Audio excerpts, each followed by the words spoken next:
Hi guys, I guess some of you have joined, only two participants yet, Manasvi and someone from a Galaxy A2 core. Let me just switch on my video. Hi guys, can you see me?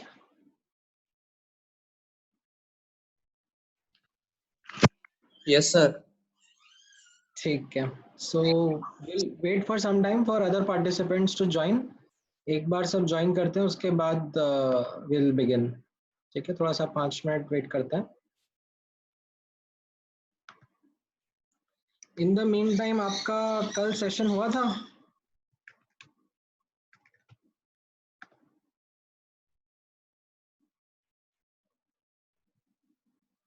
कल आप लोगों ने Zoom पे ये session लिया था?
Alright, हमारा mains की बैच का स्ट्रेंथ कितना है? 21. 21.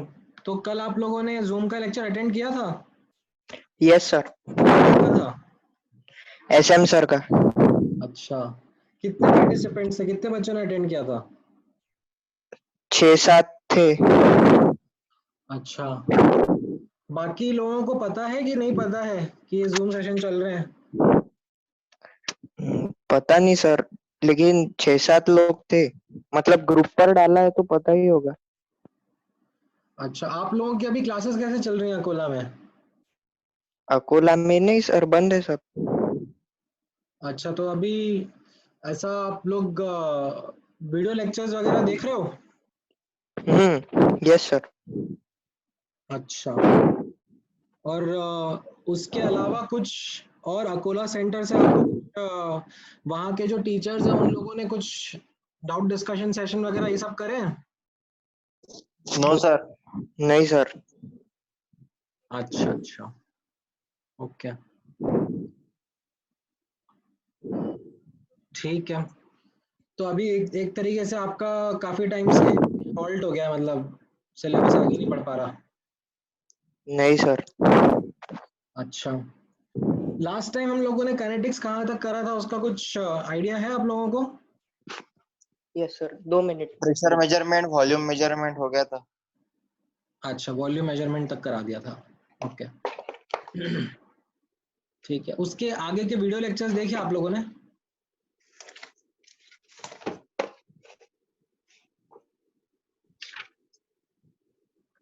No sir. ओके, तो वीडियो लेक्चर्स के लिंक्स लेकिन हैं आप लोगों के पास ना, ग्रुप पे मैंने शेयर किए थे जो? Yes sir. ओके, ठीक है. सो एक थोड़ा सा देर और रुक जाते हैं, एक बार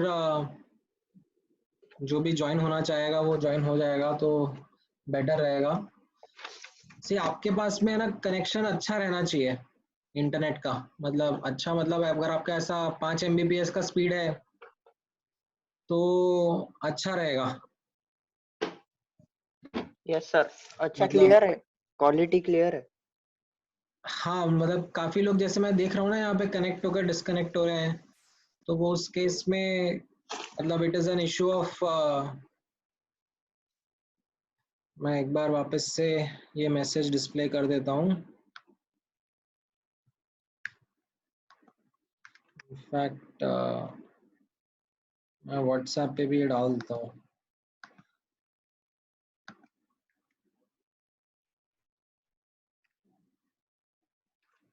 कि कल आप लोगों ने जब ज्वाइन किया होगा तो कंप्यूटर ऑडियो के थ्रू ही ज्वाइन करना, तभी आपको सुनाई दे पाएगा, अदरवाइज आपको मेरी आवाज नहीं आएगी।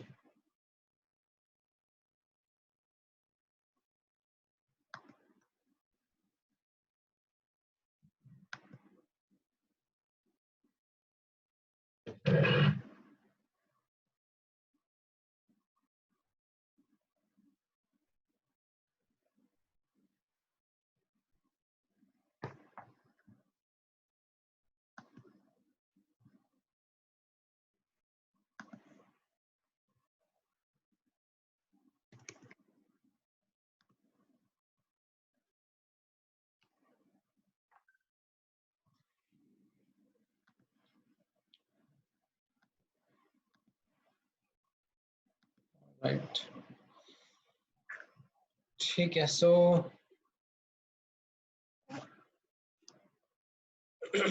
ऑल राइट, जो जो पार्टिसिपेंट्स हैं हमारे पास, we will resume with that itself. Now, अभी जब मैं आप लोगों के साथ में ये सेशंस कंडक्ट करूंगा तो उसमें नोटिस करना, जो डिस्कशन करने का तरीका रहेगा उसमें the focus will be to discuss more and more doubts, and they can be numerical doubts as well as conceptual doubts आपके जो रहेंगे। जो लाइव लेक्चर्स हैं,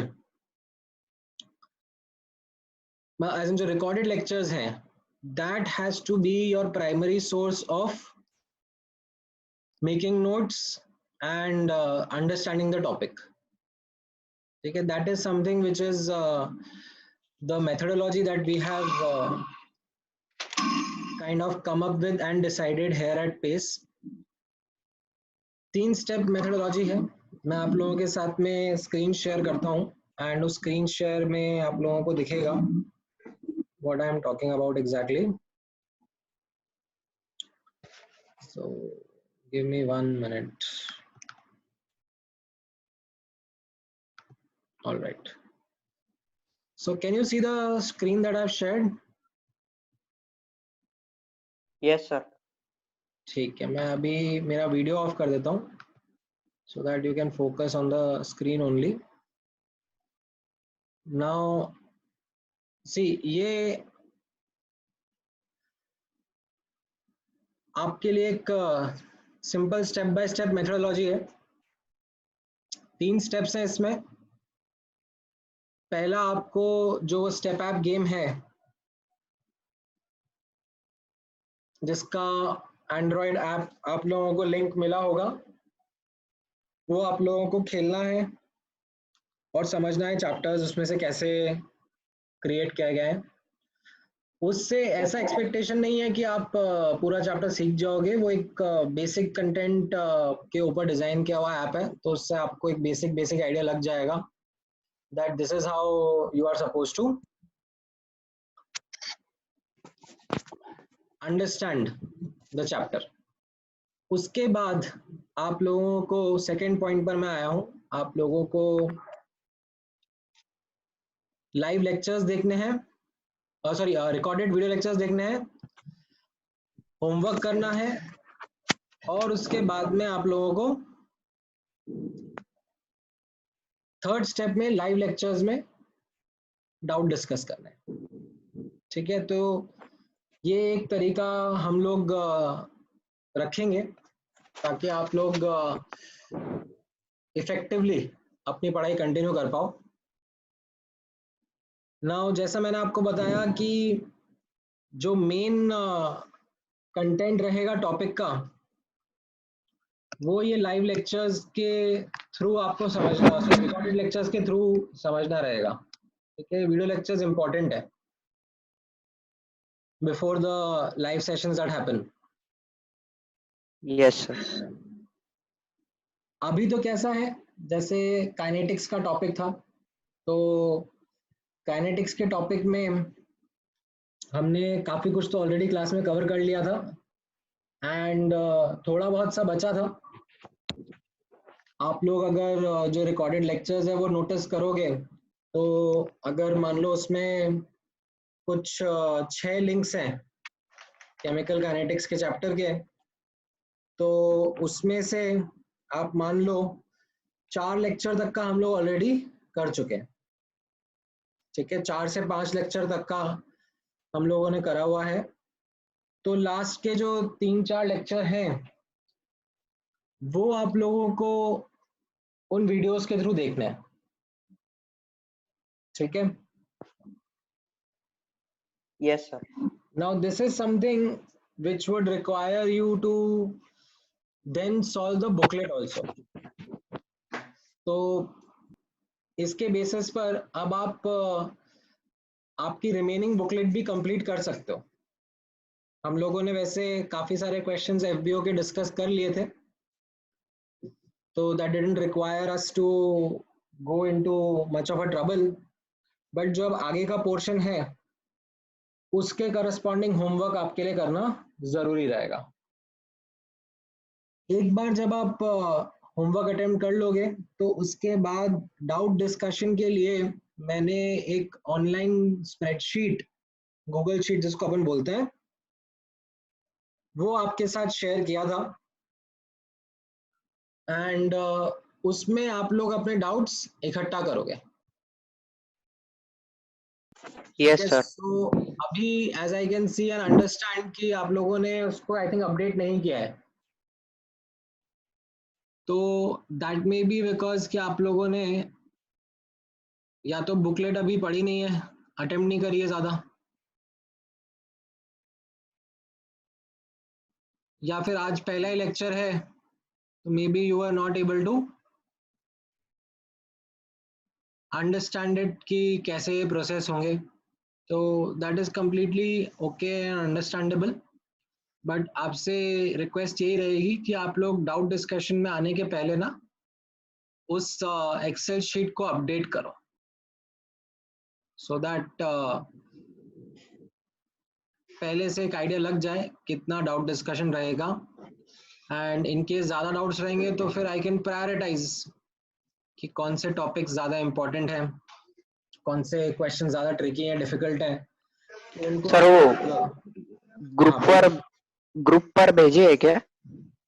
हाँ हाँ, मैंने लिंक भेजा था ना, जो एक्सेल शीट था उसका मैंने लिंक आप लोगों को भेजा था, मतलब इनफैक्ट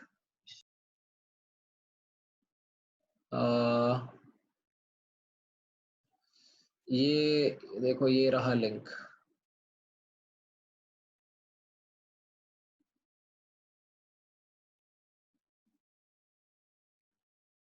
मैं एक बार रीसेंड कर देता हूँ ग्रुप पे वापस से। वो आई थिंक एक साथ शायद मल्टीपल मैसेज थे, उसके लिए शायद बीच में से वो हाँ कट गया, मतलब वो आ, दिखा नहीं होगा। वो आपने वो वीडियो लिंक और वो सब साथ में भेजे देना लगता है। हाँ हाँ, ठीक है, तो इसको आप ऐसे या तो स्टार मार्क कर लेना मैसेज को, या जो भी आपका तरीका है, जैसे भी आप इसको रखना चाहो, एक बार ऐड करके ड्राइव पे रख लोगे तो बाद में आपको ध्यान भी रहेगा। Yes yes sir.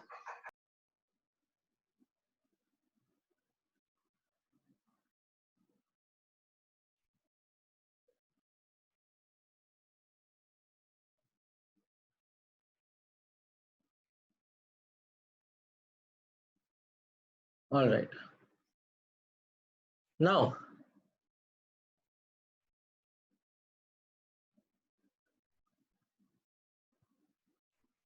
अभी जैसे आप लोगों के पास में कुछ डाउट्स हैं केमिकल काइनेटिक्स की बुकलेट में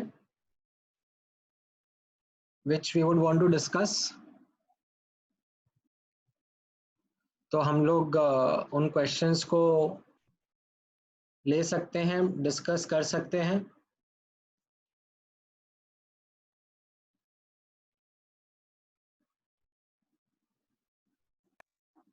अदरवाइज अब हम लोग थोड़ा सा आगे का भी देख सकते हैं। वैसे थोड़े बहुत ही डाउट्स रहेंगे तो आप पूछ लो। अभी तो नहीं है सर, ओके, मतलब ठीक थोड़ा सॉल्विंग में ही बचा है तो अगले पीरियड में पूछ लेंगे। ठीक है, चलेगा, मुझे कोई दिक्कत नहीं है। आप लोग अगली बार करके लेके आ जाओ। अभी के लिए मैं थोड़ा सा आप लोगों को आगे का पढ़ा दूं इन दैट केस, क्योंकि आप लोगों ने वीडियो लेक्चर्स देखे नहीं है, तो मैं आपको एक आइडिया दे देता हूँ कि वीडियो लेक्चर्स में आपको किस तरीके से समझना है, आगे ठीक बढ़ना है है। सर, ठीक है सर। ठीक है, सो आप लोगों के नोट्स में हम लोगों ने जहाँ तक कर लिया था उसका मुझे एक बेसिक आइडिया है। Let me know if I am wrong, otherwise हम लोग फिर उसके आगे से रिज्यूम करेंगे।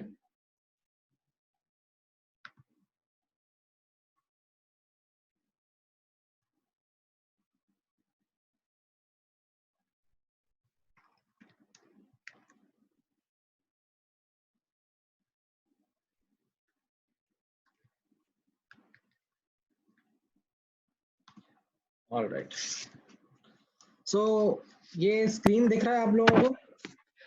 हाँ सर, तो फिर ये हम नोट कर ले कि आप भेज देंगे ये ग्रुप वर्क, मतलब कैसा? मैं ग्रुप पे भेज दूंगा वैसे तो, बट बेटर ये रहेगा कि आप लोग पैरेलल में नोट करते जाओ। हाँ, ठीक है, ठीक है सर, ठीक है, ठीक। केस कुछ मिस हो जाएगा तो आप इसमें से रेफर करना। हाँ ठीक है सर। ठीक है, बट अदरवाइज आपके नोट्स, वैसे आपको जो नोट्स है ना, वो आपको वीडियो लेक्चर्स देख देख के ही बनाने हैं। ठीक है, क्योंकि उसमें क्या है, वो रिकॉर्डेड कंटेंट है। आप अपनी स्पीड से स्लो फास्ट प्ले पॉज करके प्रॉपरली पूरे नोट्स बना सकते हो। ठीक है, क्योंकि वो क्लास में ही कंडक्ट करे हुए लेक्चर्स हैं, तो they are also something which are exactly like how your class use to go. तो इन दैट केस आपके लिए वहां से नोट्स बनाना, नोट्स समझना काफी इंपॉर्टेंट रहेगा।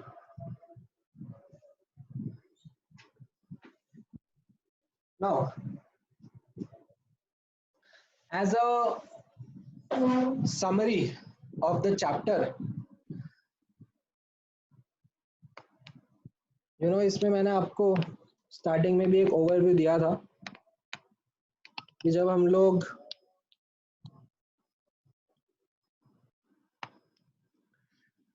डिस्कशंस करेंगे तो ओवरऑल चैप्टर को हम लोग कैसे डिफरेंट डिफरेंट सब टॉपिक्स में ब्रेक करेंगे। So the starting part was understanding about rate क्या है, राइट। एंड उसमें थोड़ा सा डिटेल में हम लोग समझते हैं कि इंडिविजुअल स्पीशीज का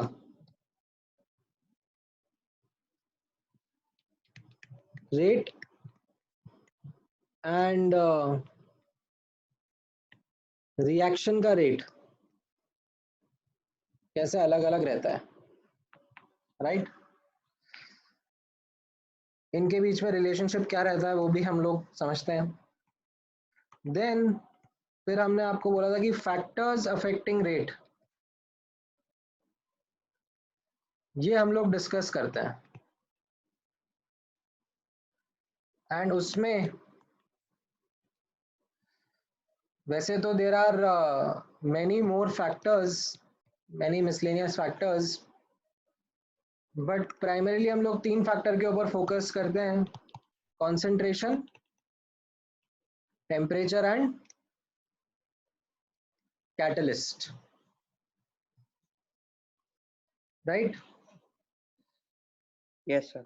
सो अब इसमें नोटिस करना दैट कॉन्सेंट्रेशन वाले पार्ट पर 3 से 4 लेक्चर स्पेंड हो जाते हैं,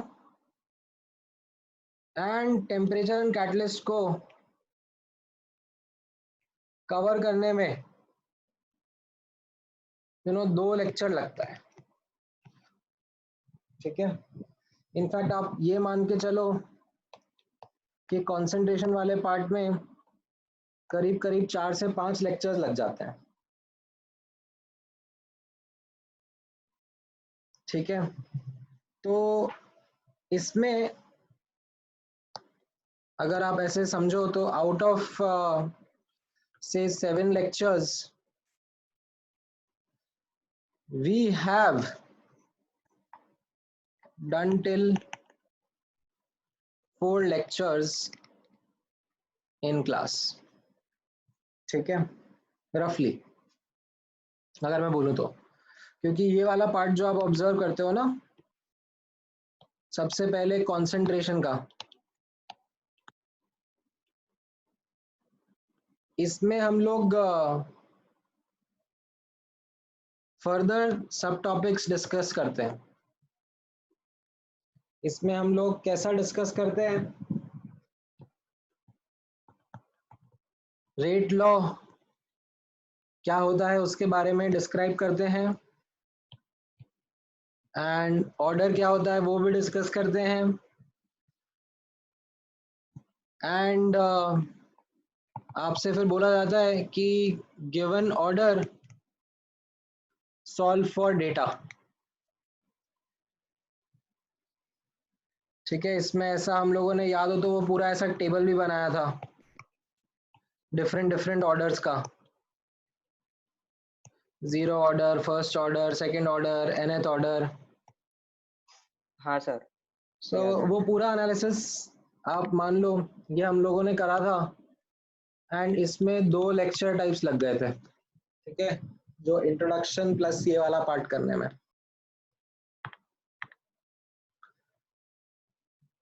होमवर्क भी पैरेलल आपने करा था। देन इसके बाद में what we had done was we had we had solved questions जहाँ पे डेटा मिल जाता था एंड हमको ऑर्डर निकालना होता था।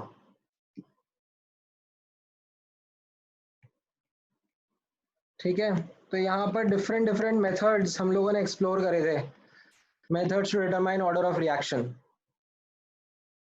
मतलब यूनिट्स पे फोकस करके, हाफ लाइफ पे फोकस करके, या फिर हिट एंड ट्रायल करते थे, राइट, या फिर ग्राफ से आइडेंटिफाई करके, ओस्वाल्ड्स मेथड देखा था हमने एक, राइट, मल्टीपल मेथड देखे थे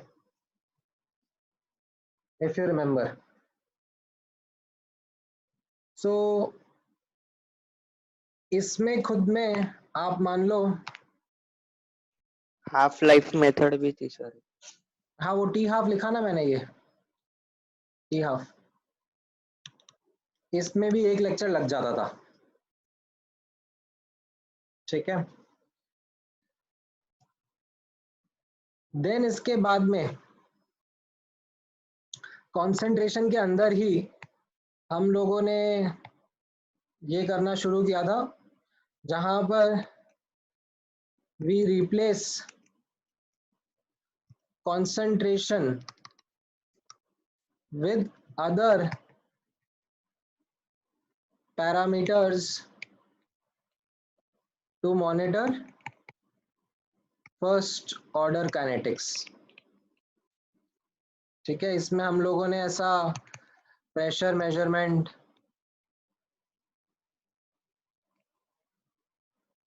वॉल्यूम मेजरमेंट,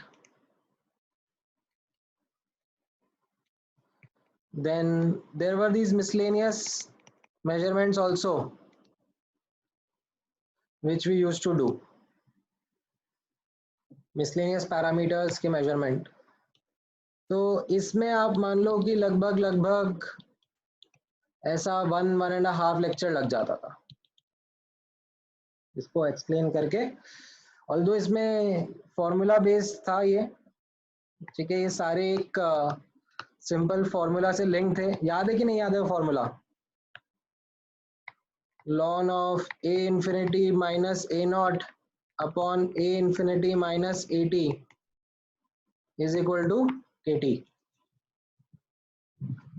इस फॉर्मूला को यूज करते हुए हम लोगों ने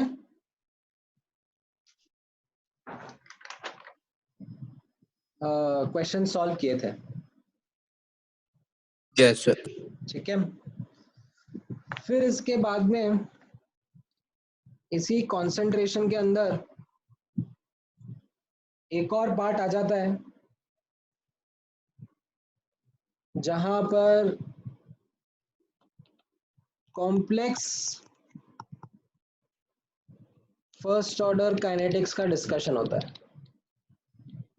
ठीक है, अब ये जो कॉम्प्लेक्स फर्स्ट ऑर्डर काइनेटिक्स है, आप मान के चलो कि ये primarily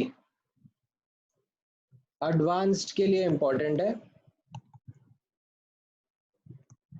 this is less important for mains. ठीक है, इसमें मतलब ऑलमोस्ट एक ऐसे आधा से एक लेक्चर, डिपेंडिंग अपॉन कितना डिटेल में डिस्कशन करना है, मतलब इसमें देयर यूज्ड टू बी ऐसा parallel kinetics, sequential kinetics and reversible kinetics.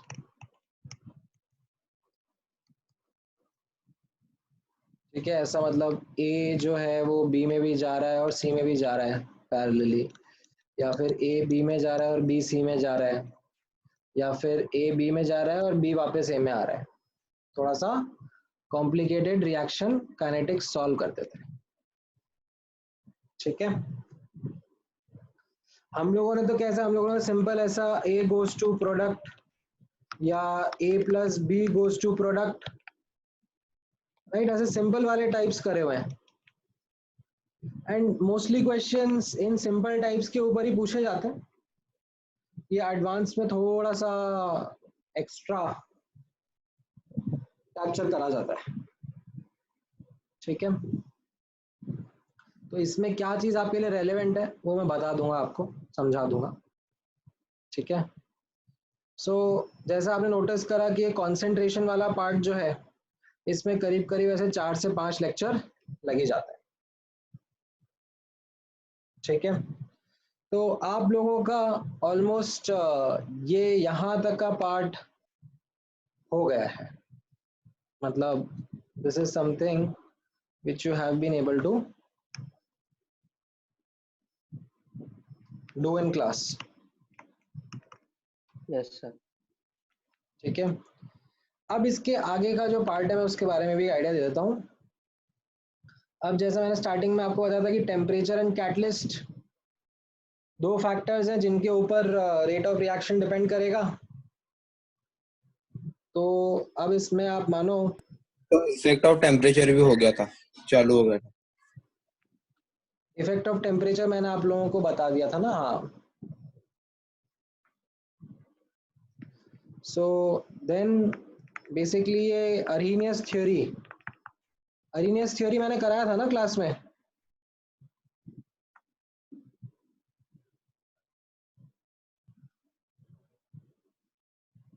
ये क्लास में कराया था कि नहीं कराया था अरीनियस थ्योरी? वो शायद ऐसे नहीं। कोलिजन वाला, कोलाइड होंगे, फिर energy criteria and orientation criteria, दो क्राइटेरिया लगेंगे।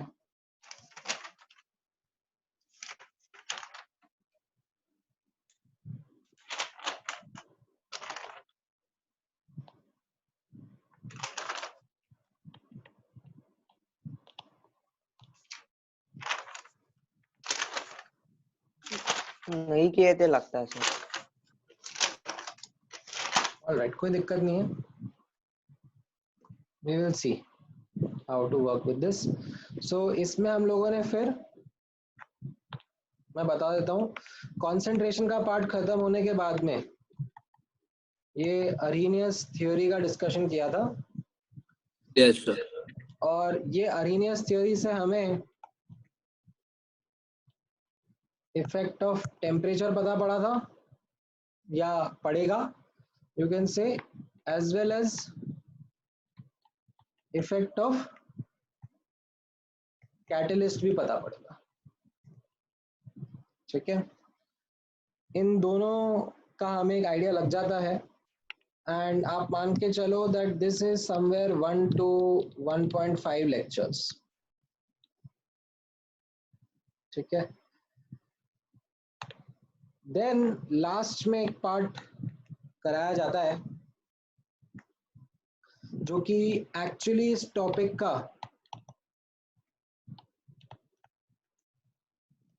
आप नोटिस करोगे तो एक तरीके से फर्स्ट टॉपिक होना चाहिए इस चैप्टर का, बट उसको एंड में ही कराया जाता है क्योंकि हमारा मेजर फोकस क्या है, न्यूमेरिकल्स के ऊपर रहता है। This is more of theory. So reaction mechanism and rate determining step RDS, इसके ऊपर डिस्कशन होता है, ठीक है। एंड ये खुद आपका मतलब ऐसा 0.5 से 1 लेक्चर टाइप्स लग जाता है इनमें। सो दिस इज समथिंग जो आप जब वीडियो लेक्चर्स देखोगे तो उसमें आपको ये कवर करना रहेगा। एंड मैं एक बार आपको डेफिनेटली देख के बता देता हूँ दैट कौन से लेक्चर्स आपको देख लेने चाहिए इसके लिए। लेट मी जस्ट क्विकली एक बार take a glance at it.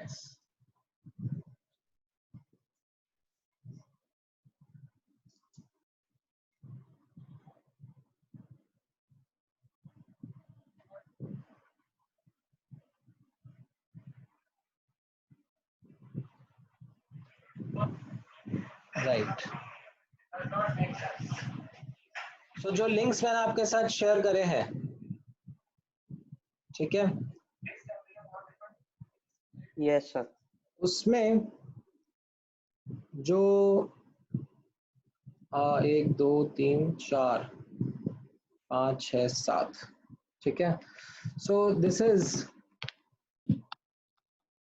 6th and 7th lecture, ठीक है। ये आपका 5th लेक्चर पूरा का पूरा जा रहा है। इसमें जो ये कॉम्प्लेक्स रिएक्शंस है, इसमें पूरा का पूरा 5th लेक्चर है। This is less important for you, so जरूरी नहीं है कि आप बैठ के देखो इसको। पहले आपके लिए ज्यादा इम्पोर्टेंट ये रहेगा, ठीक है, टेम्परेचर का इफेक्ट एंड कैटलिस्ट का इफेक्ट आप ऑब्जर्व करोगे, ठीक है। एंड उसी में ये फिर reaction mechanism and rate determining step के बारे में बात करा जा रहा है। तो अभी मैं आपको एक थोड़ा सा ओवरव्यू, एक थोड़ा सा आइडिया दे देता हूँ इसका, अरेनियस थियरी का एंड जो रिएक्शन मैकेनिज्म है उसके ऊपर भी। एंड फिर आप जाके लेक्चर नोट्स देखकर उनसे एज इन वीडियोस देखकर नोट्स बनाओगे एंड फिर हमारे साथ डिस्कशन होगा, ठीक है। ठीक है। Everyone on the same page? किसी को कुछ क्वेश्चन है, कुछ डाउट है? And see you can be very open with me here, मतलब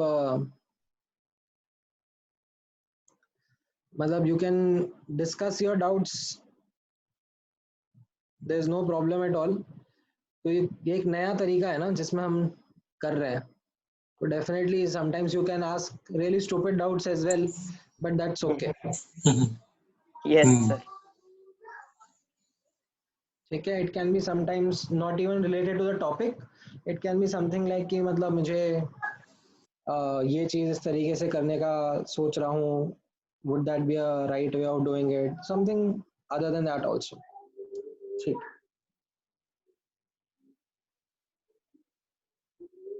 all right, so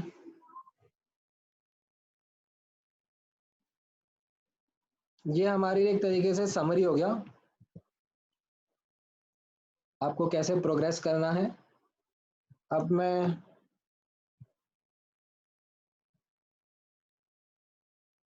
कुछ डाउट डिस्कशन कर लेता हूँ आप लोगों के साथ में। आप लोगों को कुछ पुराने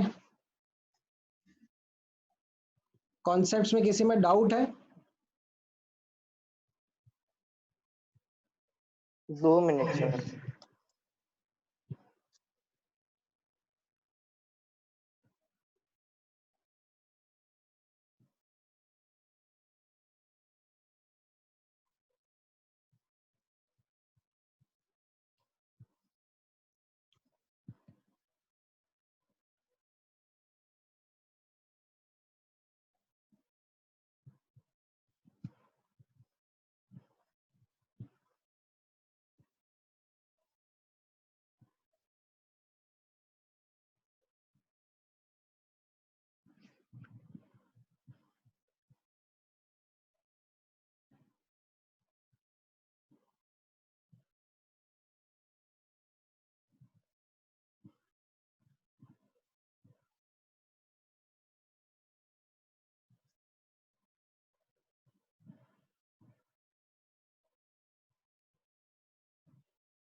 ठीक है, if this is the case तो हम लोग थोड़े बहुत आगे के कॉन्सेप्ट्स के बारे में बात कर लेते हैं जो मैंने आपको भी थोड़ी देर पहले बताए। तो मैं आपको एक ब्रीफ आइडिया दे देता हूँ अरेनियस थ्योरी के ऊपर कैसे वर्क करना है।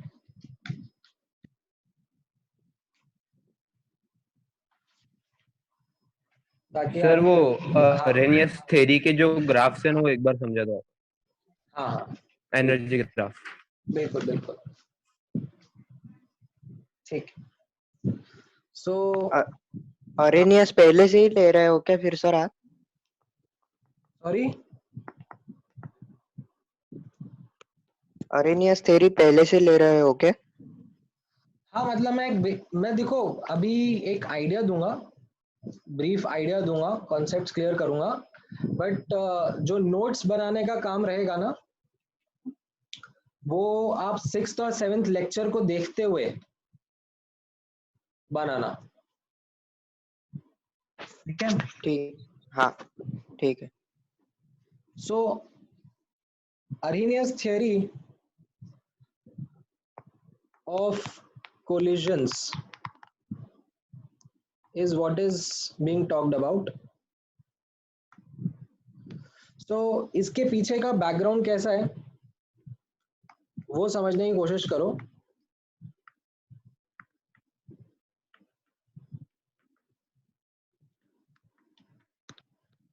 That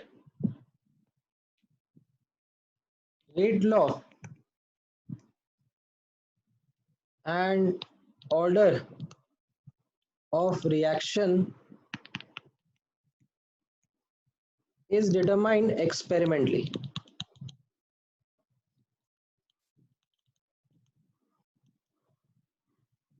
मतलब कोई एक रिएक्शन है वो कंसंट्रेशन पर कैसे डिपेंड कर रही है, या कोई रिएक्शन टेम्परेचर पे कैसे डिपेंड कर रही है, ये सब चीजें जो हैं वो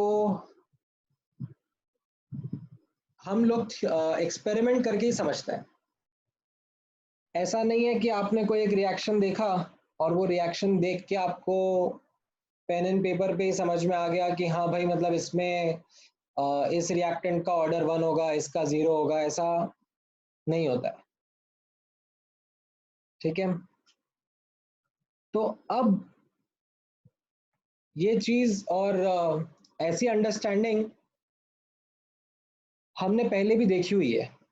इफ यू रिमेम्बर हम लोगों ने गैसियस स्टेट चैप्टर में पहले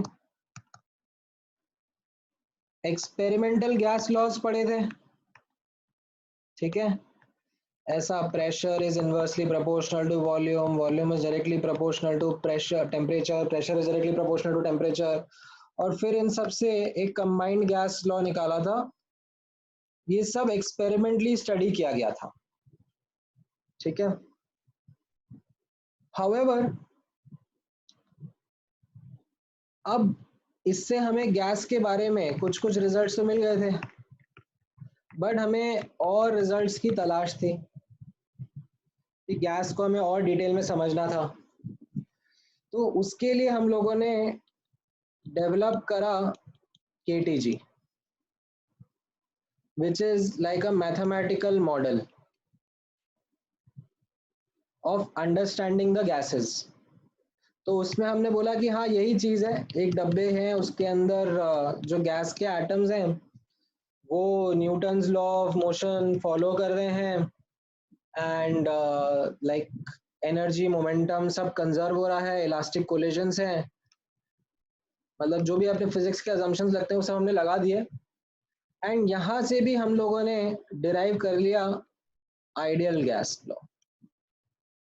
ठीक है, ये हमने डिराइव करा यहाँ से, प्रूफ एक तरीके से फ्रॉम थ्योरी। एंड फिर इसकी मदद से हम लोग और रिजल्ट्स निकाल पाए।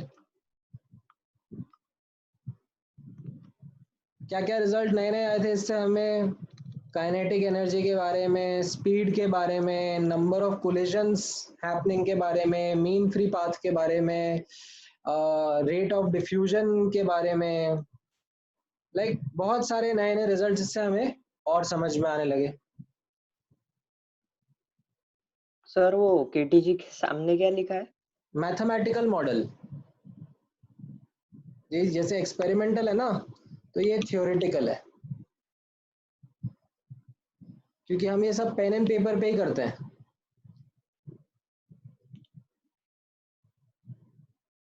अब कैसा है कि यही अंडरस्टैंडिंग, ठीक है, यही चीज हम लोग इस केमिकल काइनेटिक्स के चैप्टर में भी करना चाहते हैं कि जो रेट ऑफ रिएक्शन है, रेट ऑफ रिएक्शन को हम लोग मैथमेटिकली एक मॉडल के थ्रू समझना चाह रहे हैं। तो अब इसमें बहुत सारे मॉडल्स हैं, ठीक है, बहुत सारी थ्योरीज हैं, जिसमें से अरीनियस theory is like the basic one, the fundamental one, and fortunately our syllabus one। ठीक है, इसके ऊपर नहीं जाना हमको ज़्यादा, क्योंकि वो सब जब रिसर्च करना होता है तब हम उस डिटेल में घुसते हैं, otherwise we don't get into all those details. ठीक है, सो कमिंग बैक, आपको ऑब्जेक्टिव समझ में आया? हम लोग अरीनियस थ्योरी क्यों पढ़ते हैं? Yes sir. राइट, तो अभी अरीनियस थ्योरी क्या कहती है? अरीनियस थ्योरी सिंपल मॉडल है, सिंपल सिचुएशन के ऊपर बेस्ड है। तो इसके लिए नोटिस करना that will say that Arrhenius theory is a mathematical model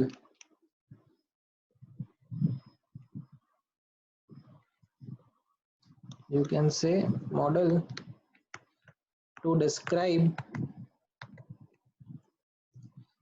the kinetics। अब इसमें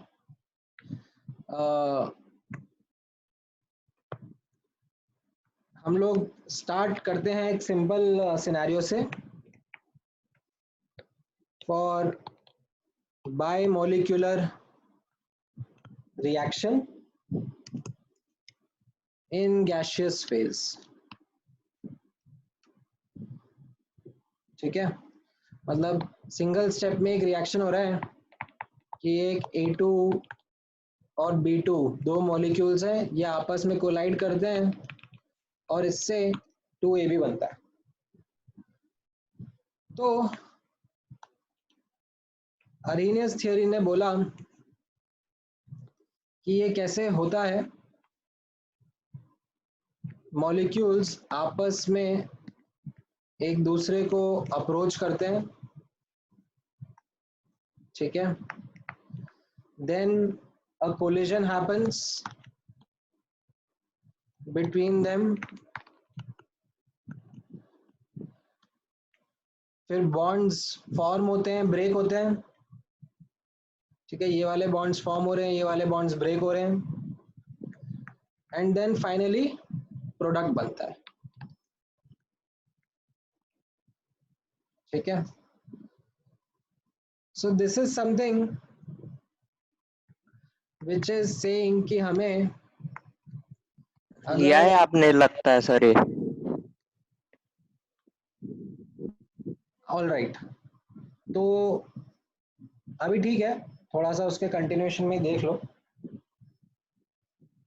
कि ठीक है हमें प्रोग्रेस होना है, 1 से 3 जाना है। ठीक है, अब ये 3 ऊपर भी हो सकता है या नीचे भी हो सकता है। इन केस अगर रिएक्शन एंडोथर्मिक हुआ तो ये एनर्जी ऑफ प्रोडक्ट ज्यादा रहेगा एज कंपेयर टू रिएक्टेंट, और अगर एक्सोथर्मिक हुआ तो रिएक्शन प्रोडक्ट का एनर्जी कम रहेगा as compare to reactant. So what it says is that we go via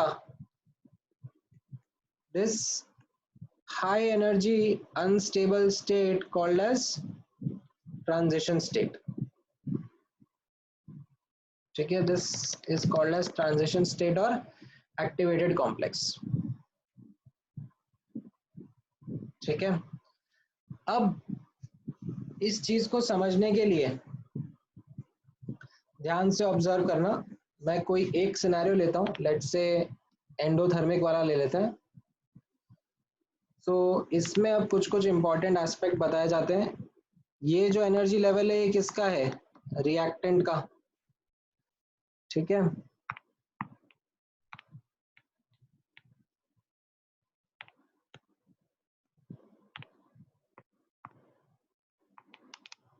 ये जो एनर्जी लेवल है ये ट्रांजिशन स्टेट का है, थ्रेशोल्ड एनर्जी कहते हैं इसको। एंड ये जो एनर्जी लेवल है वो किसका है? प्रोडक्ट का। ठीक है, तो energy level of product minus energy level of reactant, energy of product minus energy of reactant बोला जाता है इसको, डेल्टा एच बोलते हैं। ठीक है, ये हमारे A2 एंड B2 हैं और ये हमारे 2AB प्रोडक्ट्स हैं।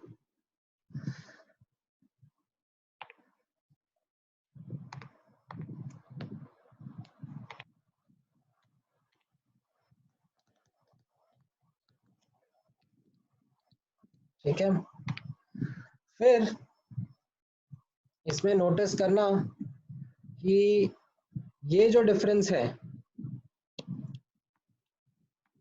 between the threshold and the energy of reactants, this is called as activation energy, and this is called the activation energy of the forward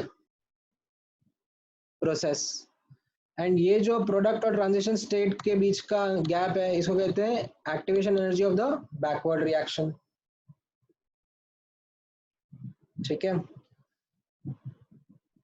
this is activation energy barrier, कि अगर आपको reactant से product पे जाना है तो आपको ये एनर्जी का बैरियर क्रॉस करना पड़ेगा।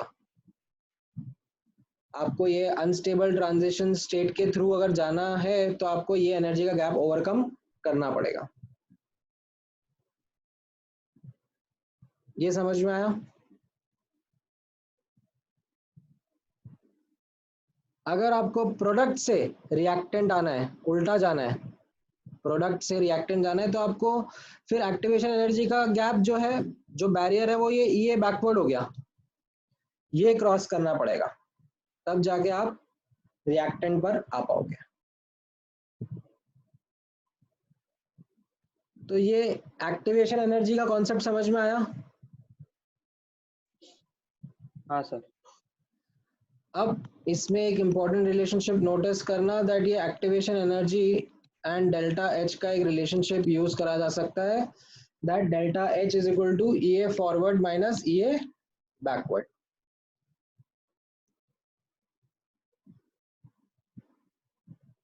ठीक है,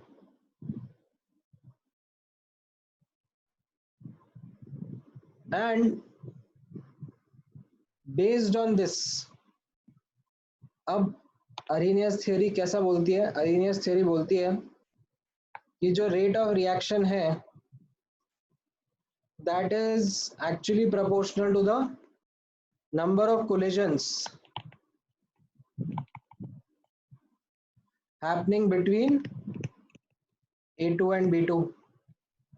बट कैसा है कि सारे के सारे कोलिजन इफेक्टिव नहीं है. Only collisions which are able to overcome this energy barrier वही प्रोडक्ट में जा पाएंगे. तो एक एनर्जी क्राइटेरिया आपको ओवरकम करना पड़ेगा. फिर एक और इसमें चीज बताई गई है दैट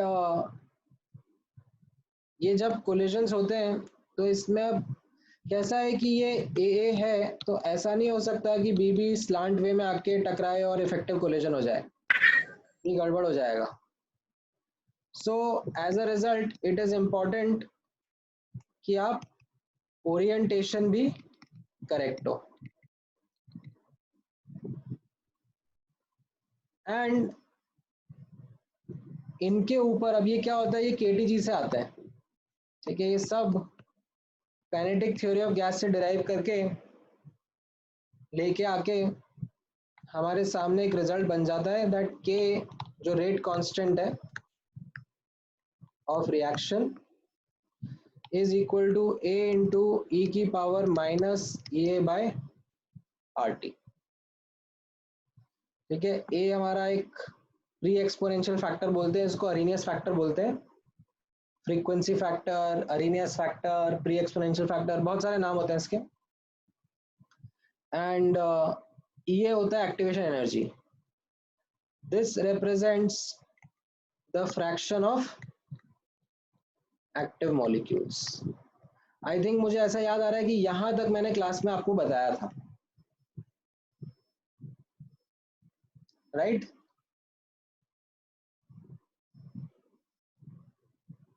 या इसके आगे का भी थोड़ा पार्ट कराया था? यहां तक का कराया था कि नहीं कराया था?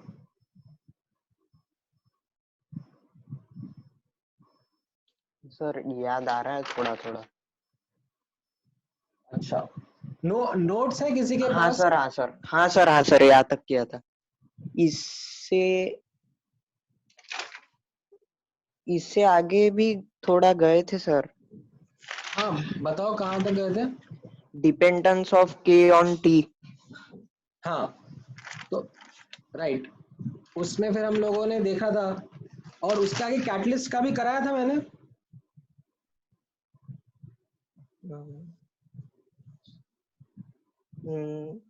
नहीं सर. अच्छा, नहीं, कैटलिस्ट का नहीं कह रहा है. ऑल राइट, समझ गया मैं.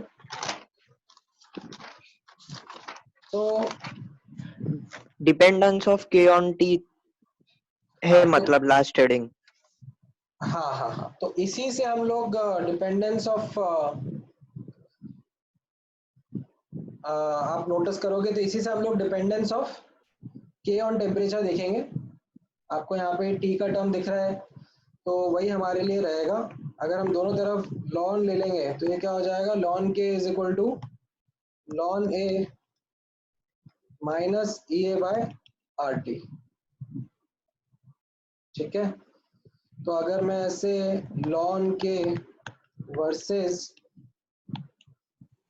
1/t का ग्राफ बनाऊंगा तो ये ऐसा ग्राफ बन जाएगा जिसका स्लोप हो जाएगा minus A by R and intercept हो जाएगा लॉन ए.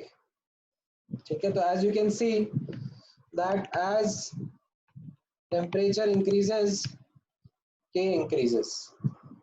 ठीक है, ये मैं यहाँ से यहाँ जा रहा हूँ. ठीक है, तो 1/t कम हो रहा है मतलब टेम्परेचर बढ़ रहा है ना? 1/t कम हो रहा है, टेम्परेचर बढ़ रहा है, तो उससे क्या दिख रहा है कि k का वैल्यू बढ़ रहा है. समझ में आया? Yes sir. अगर मान लो किसी T1 टेम्परेचर पर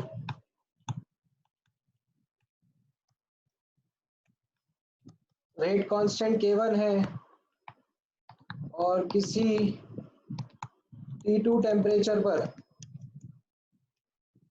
रेट कांस्टेंट K2 है, तो उनको मैं सब्ट्रैक्ट कर दूं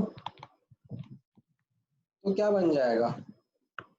ln K2 by K1 is equal to EA by R 1 upon T1 minus 1 upon T2 of how K changes with temperature.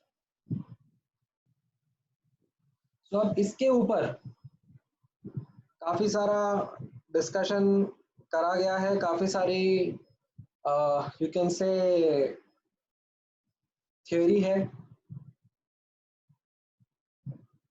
वो आपने सर ये अपॉन 2.303 इंटू आर भी लिखा था मतलब। हाँ वो लॉग में, अगर यही चीज को मैं लॉग में लिख देता हूँ ना, हाँ हाँ लॉग में, हाँ तो फिर वो वाला फैक्टर लगता है। हाँ मतलब ई से मल्टीप्लाई कर दिया नीचे डिनोमिनेटर को। नहीं, ई से मल्टीप्लाई नहीं करा, ई की वैल्यू तो 2.17 समथिंग होती है, ई से नहीं मल्टीप्लाई करा। बेसिकली ये होता है कि ln x is equal to 2.303 log x। अच्छा ठीक है, यस सर, हाँ तो आप ये बोल सकते हो कि log e की वैल्यू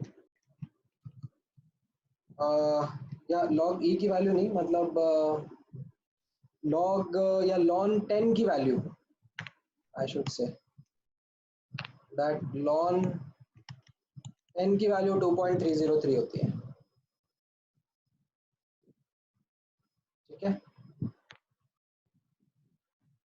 यस सर। एनीवेज, तो इसके ऊपर बेस्ड एक दो क्वेश्चंस आप लोग करोगे बुकलेट के। If I ask you, booklet है सबके पास में, पेन पेपर है? हाँ सर बताओ। मैंने क्लास में कुछ कराए थे पहले? हाँ सर आपने भी कराए थे, ऑल राइट। आपने खुद से बताए थे। वो एक था the rate constant of A first order decomposition is described bye. हाँ हाँ, वो तो मैंने एक दो एग्जांपल खुद से कराए थे। बुकलेट से आप लोगों ने कुछ क्वेश्चंस करे थे क्या? बुकलेट से आपने क्लास में ही दिए थे सर, एफबीओ के 78, 79, 80, 91, 92 वगैरह। All right all right all right, ठीक।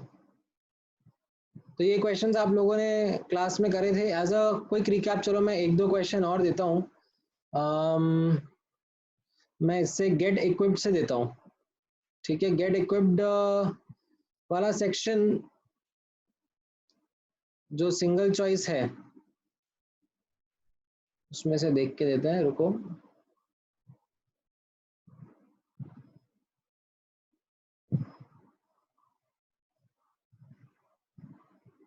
हम्म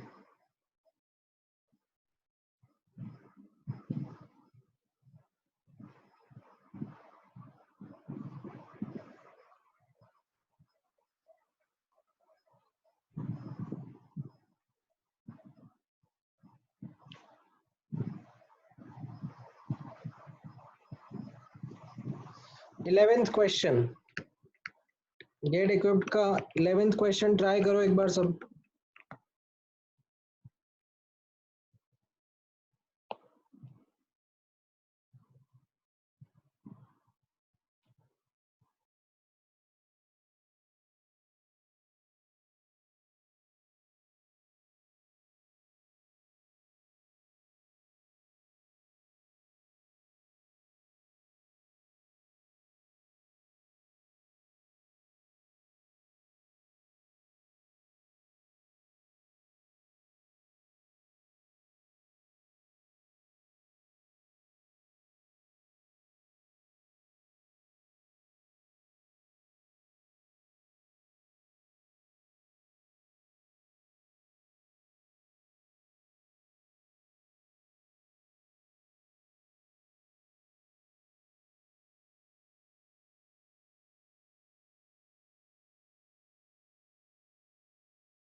बताओ सर।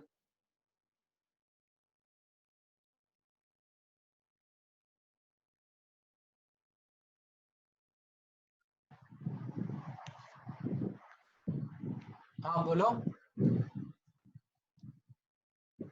सर गलत हो गया सर, बता दो। ओके, अगेन मतलब कैलकुलेशन में ही शायद आप थोड़ा सा अटक रहे हो, अदरवाइज तो सिंपल ही था।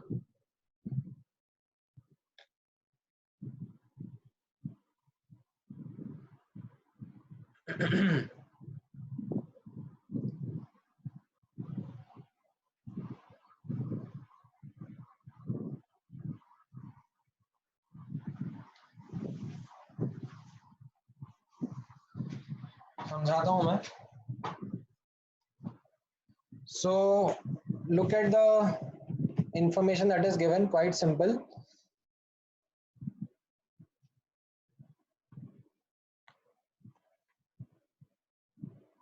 -27 degrees centigrade, that is 300 Kelvin per. K is equal to ln 2 by 20, and 47 degrees centigrade, that is 320 Kelvin per. ठीक है, K is given to you as ln 2 by 5, क्योंकि हाफ लाइफ 5 मिनट हो गई है। So as you can see ln, ये जो मैं formula use करूंगा, ln K2 by K1 is equal to EA by R 1 upon T1 minus 1 upon T2। सो इसमें ln ये हो जाएगा 4, मैं ये K1 रहेगा और ये K2 रहेगा, है ना। Yes sir. अच्छा, यहाँ पर आपने शायद गड़बड़ कर दी होगी, not using it in kelvin, शायद आपने डिग्री सेंटीग्रेड में ले लिया हो।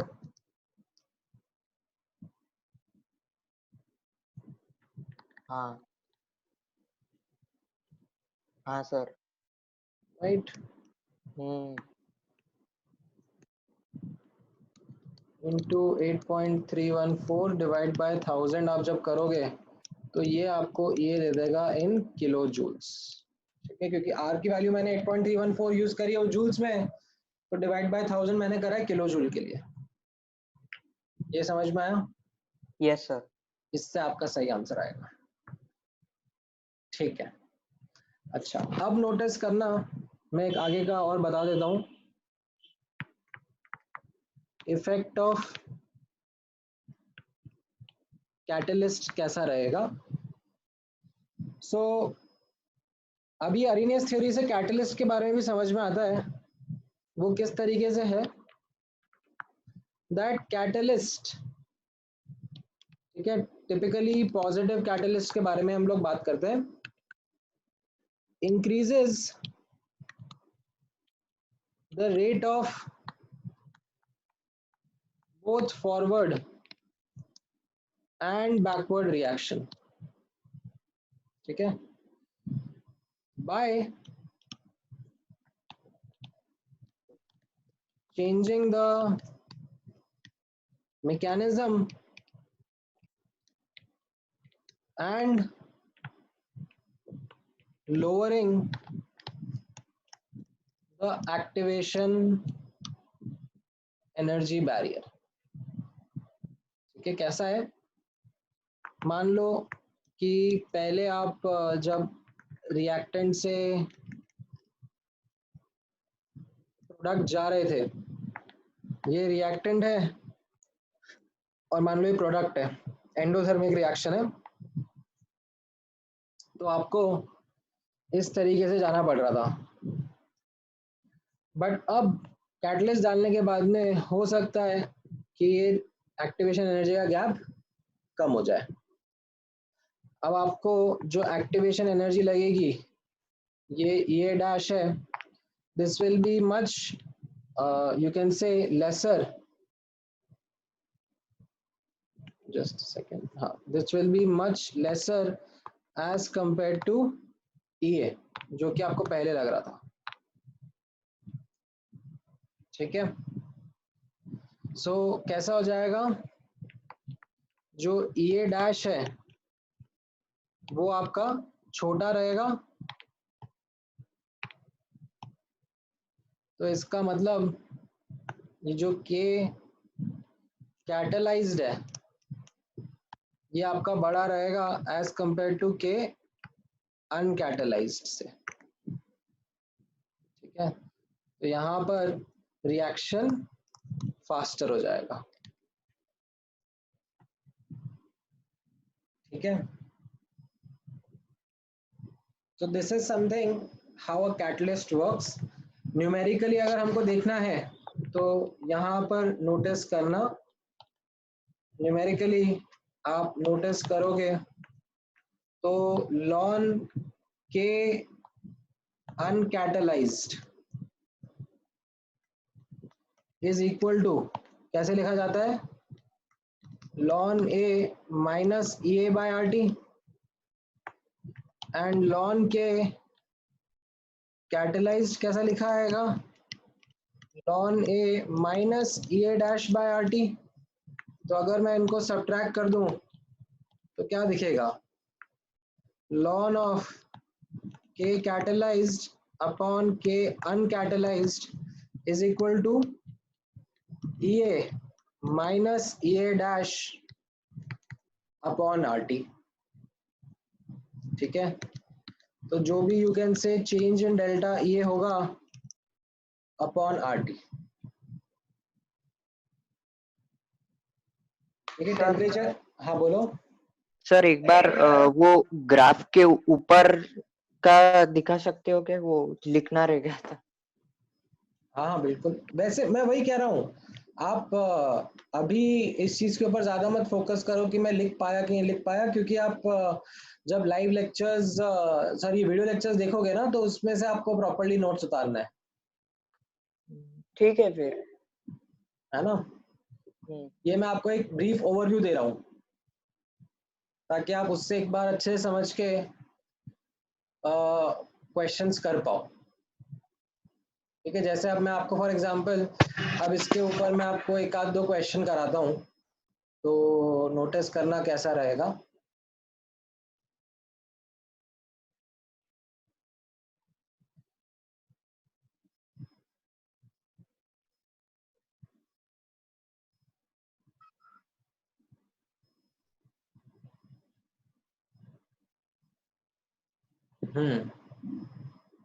सो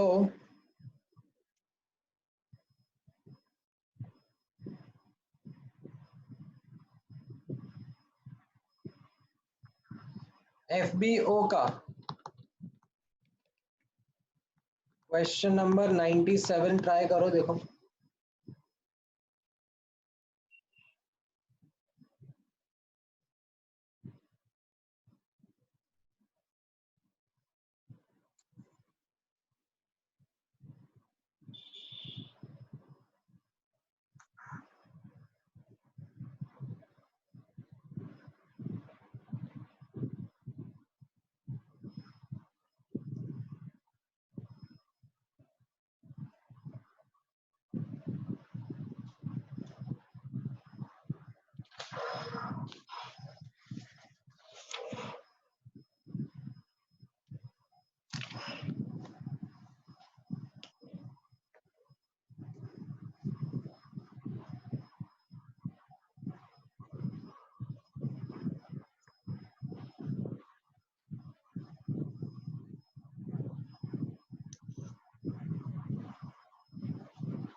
यस सर 28 आ गया। बना सिंपल ही था, मतलब हाँ सर, ज्यादा डिफिकल्ट नहीं है, बस आपको इतना वैल्यूज समझना है। डालनी। राइट।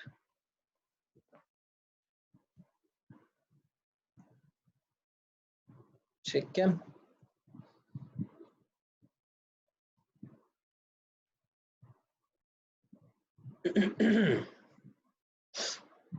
All right. तो ये कैटलिस्ट वाला पार्ट भी समझ में आया आपको? Yes sir. ठीक। अब नेक्स्ट पार्ट ऑब्जर्व करना, which is this part related to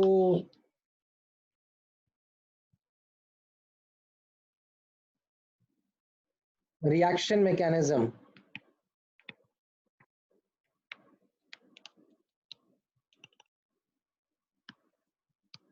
and rate determining step। तो इसमें क्या पार्ट है, इसमें बेसिकली ये आपको बताता है that reactions दो टाइप के रहते हैं। there are elementary reactions जो कि सिंगल स्टेप में हो जाते हैं, and there are complex reaction जिनको मल्टीपल स्टेप्स लगते हैं। ठीक है, इनका पूरा एक मैकेनिज्म होता है कि पहले स्टेप 1 होगा, फिर स्टेप 2 होगा, फिर स्टेप 3 होगा, and so on so fourth. ठीक है, तो जो ये एलिमेंट्री रिएक्शन होते हैं, ठीक है, इसमें तो जो कोफिशिएंट होता है वही आपका ऑर्डर होता है।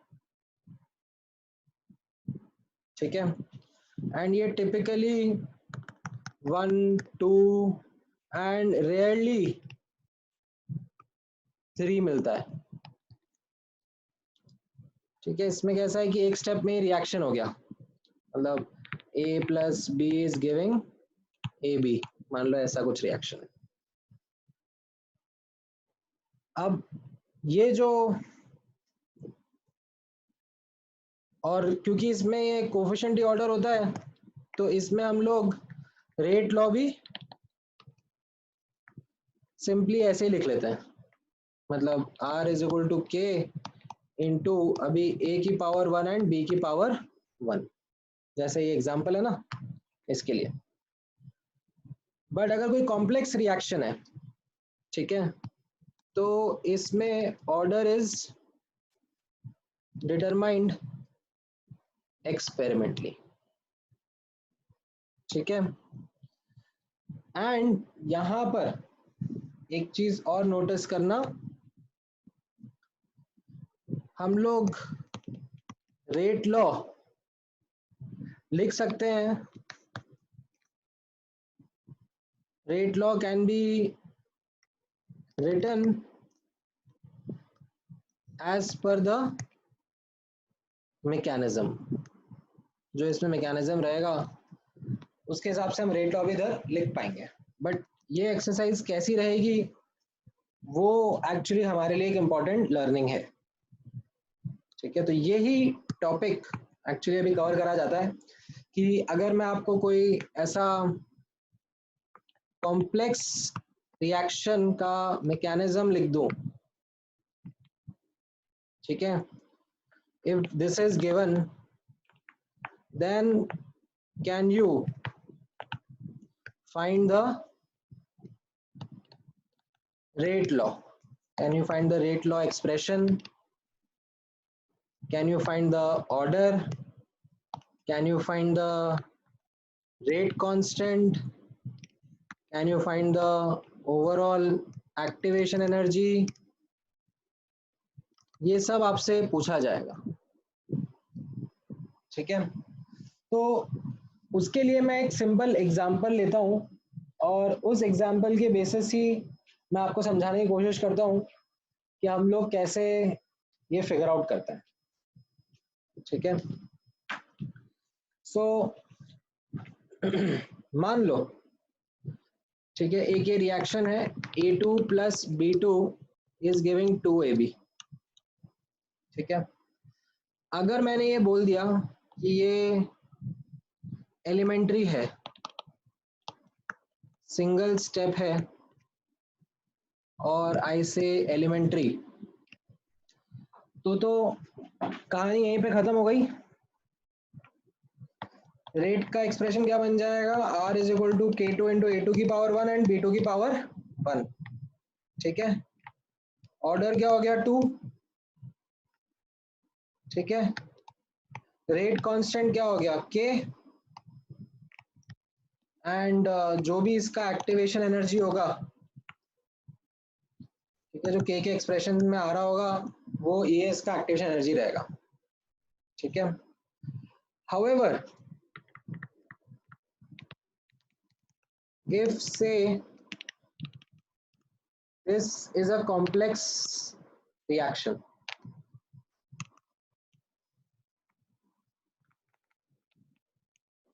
ठीक है, अब कॉम्प्लेक्स रिएक्शन में तो मल्टीपल स्टेप्स होंगे, स्टेप 1, स्टेप 2, स्टेप 3, कुछ भी हो सकता है। बट नोटिस करना कि हम लोग कुछ भी के साथ में डील नहीं कर पाएंगे।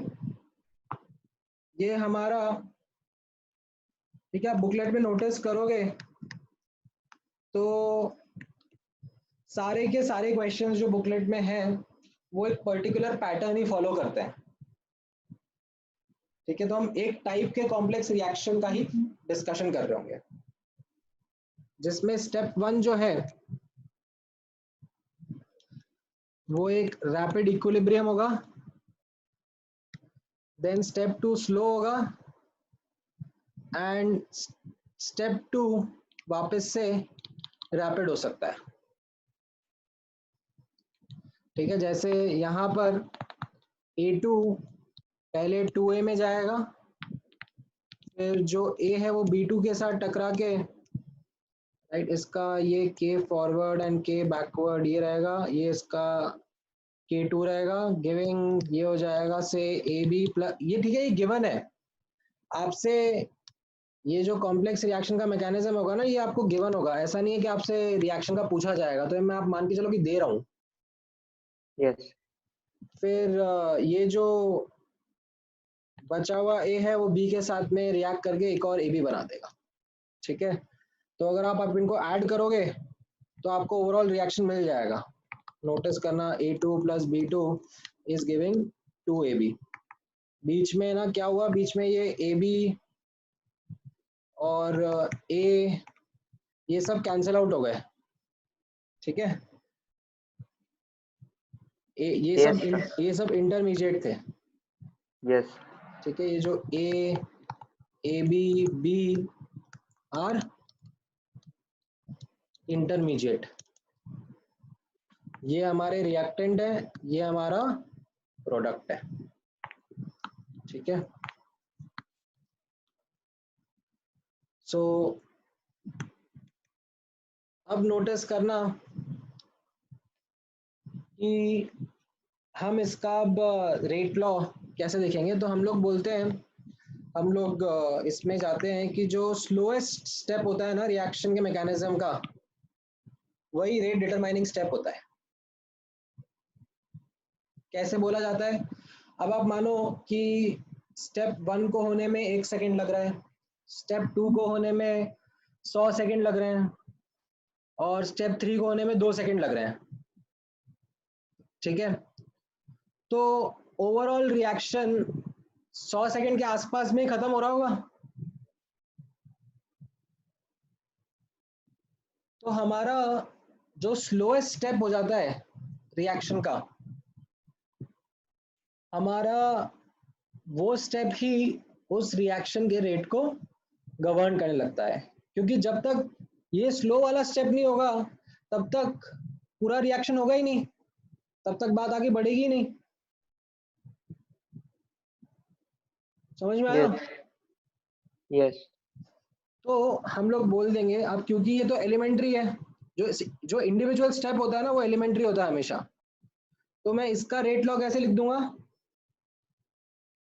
रेट डिटरमाइनिंग स्टेप जो हमारा स्लोएस्ट स्टेप है उसके हिसाब से मैं ऑर्डर कैसे लिख दूंगा, that R will be equal to K into A की पावर 1 इंटू बी टू की पावर 1। ये इसके रिएक्टेंट हो गए ना, ये दिख रहा है।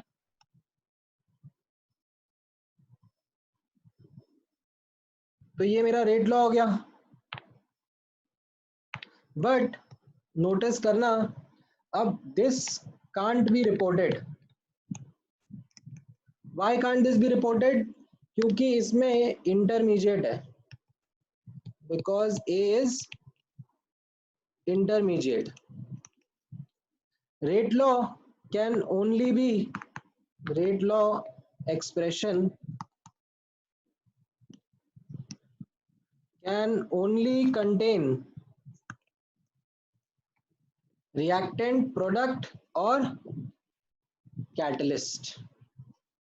ठीक है, उसमें ये इंटरमीडिएट नहीं आ सकता।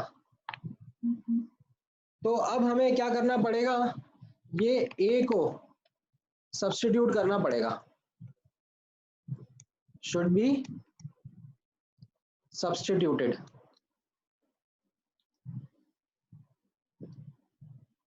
कैसे करेंगे अब इसको सब्स्टिट्यूट हम लोग,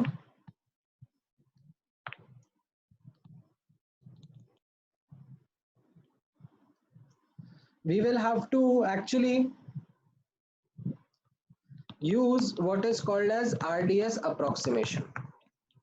RDS approximation क्या कहता है, RDS approximation कहता है that ये जो स्लो स्टेप है, ये स्लो स्टेप के पहले जो इक्विलिब्रियम है वो रैपिड है और वो एस्टैब्लिश हो जाता है। मतलब अगर मैं इस इक्विलिब्रियम, इसका इक्विलिब्रियम का एक्सप्रेशन लिखूंगा तो वो क्या लिखने में आएगा, नोटिस करना एक बार, मैं इसको थोड़ा छोटा कर देता हूँ ताकि आप लोगों को दिखे। वो क्या लिखने में आएगा, ऑब्जर्व करना, k is equal to k forward upon k backward is equal to a का स्क्वायर अपॉन a2, है कि नहीं?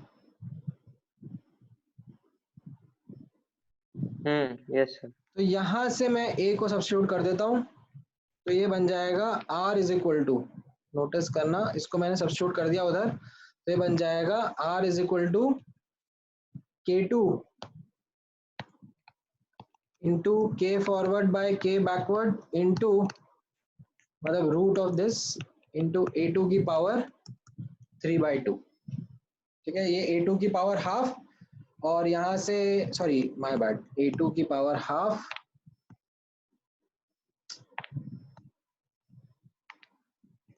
Into b2। ये समझ में आया? ये मैं रिपोर्ट कर सकता हूं एज द फाइनल एक्सप्रेशन, क्योंकि इसमें ये a2 b2 दोनों रिएक्टेंट है। तो अब नोटिस करना ऑर्डर कितना दिख रहा है, 3/2। ठीक है, हाफ प्लस 1। रेट कांस्टेंट क्या है, rate constant is k2 into root kf upon kb। ठीक है, एक्टिवेशन एनर्जी क्या हो जाएगा, ओवरऑल एक्टिवेशन एनर्जी, यहाँ पे नोटिस करना जो K2 होगा वो रहेगा, मतलब ऐसे A2 into C, K2 will be A2 into E की power minus EA2 by RT। वैसे ही K फॉरवर्ड रहेगा A फॉरवर्ड इंटू ई की power minus EA forward by RT, and K backward रहेगा A बैकवर्ड इंटू ई की power minus EA backward upon RT। तो इनको अगर मैं मल्टीप्लाई कर दूंगा ऐसे K2 into KF upon KB, तो इससे मेरा जो फाइनल ये आएगा, ये फाइनल वो आ जाएगा EA2 plus half of EA forward minus EA backward. दिख रहा है वो E Yes. के वाले जो एक्सपोनेंशियल टर्म है वो आपस में कंबाइन हो जाएंगे। Yes sir. ठीक है, सो इस तरीके से आपको ये समझना रहता है। ठीक है, अब इसी चीज को ग्राफ के तरीके से भी एक बार ऐसे दिखाया जाता है कि अगर ये ऐसे स्टेप बाय स्टेप मैकेनिज्म है, ठीक है, स्टेप बाय स्टेप मैकेनिज्म है, तो ये कैसे जा रहा होगा, मतलब ये एनर्जी और रिएक्शन का ग्राफ जो है, ये जो अगर सिंगल स्टेप था, ठीक है, मान लो अगर ये सिंगल स्टेप था, तो इसका ग्राफ कैसा रहेगा, जैसा अभी हम लोग बना रहे थे थोड़ी देर पहले कि रिएक्टेंट से प्रोडक्ट गए और ये ऐसे चले गए सिंगल स्टेप में, ठीक है, ट्रांजिशन स्टेट के थ्रू, ये रिएक्टेंट हो गया, ये प्रोडक्ट हो गया और ये ट्रांजिशन स्टेट आ गया। बट अब यहाँ पर कैसा होगा, यहाँ पर क्या मल्टी स्टेप हो रहे हैं, तो ये तो रिएक्टेंट है और ये हमारा प्रोडक्ट है, बट हम लोग ऐसे ही नहीं चले जाएंगे यहाँ पे। अब कैसा होगा कि यहाँ पर एक स्टेप होगा, ठीक है, रैपिड स्टेप रहेगा ये, और फिर उसका ये इंटरमीडिएट बनेंगे, ठीक है, यहाँ तक स्टेप 1 हो जाएगा, फिर उसके बाद स्टेप 2 आएगा। अब स्टेप 2 स्लो है तो उसका एक्टिवेशन एनर्जी बड़ा होगा, ठीक है, क्योंकि ये स्लो स्टेप है। फिर स्टेप 3 होगा तो स्टेप 3 का भी एक्टिवेशन एनर्जी छोटा ही कर देते हैं और फिर वो प्रोडक्ट में आ जाएगा। ये समझ में आया? यहाँ से यहाँ स्टेप 1, फिर यहाँ से यहाँ स्टेप 2 एंड यहाँ से यहाँ स्टेप 3। ये बीच में जो बन रहे हैं ये सब इंटरमीडिएट्स हैं, ठीक है, एंड हर स्टेप का खुद का एक ट्रांजिशन स्टेट होगा जिसके थ्रू वो जाएगा, ठीक है, ये ट्रांजिशन स्टेट हर स्टेप के अलग अलग रहेंगे। ये वैल्यू लार्जेस्ट रहेगा बिकॉज ये स्लोएस्ट स्टेप है, लार्जेस्ट एक्टिवेशन एनर्जी बिकॉज ये स्लोएस्ट है। ये समझ में आया? Yes yes sir, largest value. ठीक है, अब आप एक बार से, मैंने क्या है ना, ये शॉर्ट में ब्रीफ आइडिया दिया है, मतलब ये जो मैंने अभी आपको आधे घंटे में समझाया है, this is something which actually when you will see the video lectures ना, उसमें काफी डिटेल में स्टेप बाय स्टेप पूरा 2-3 एग्जाम्पल के साथ में एक्सप्लेन किया हुआ है। So that is why I will recommend कि आप लोग एक बार अच्छे से वीडियो लेक्चर्स ऑब्जर्व करो एंड फिर उसके बाद ना ये लाइव सेशंस में डाउट डिस्कशन ज्यादा अच्छे से हो पाएगा। Yes sir. ठीक है, सो आप लोगों ने अपना होमवर्क समझ लिया है, दैट आप लोगों को होमवर्क में ये लेक्चर्स देखने हैं, ठीक है, आप लोगों ने 5th लेक्चर नहीं, पहले 6th और 7th देख लो, ये ज्यादा इंपॉर्टेंट है, एंड इसके बाद में आप बुकलेट अटेम्प्ट करो एंड हम नेक्स्ट क्लास जब भी होगी तब डाउट्स वगैरह डिस्कस करेंगे बच्चों में। ठीक है सर। ठीक है, चलो, all right guys, thank you. Thank you sir.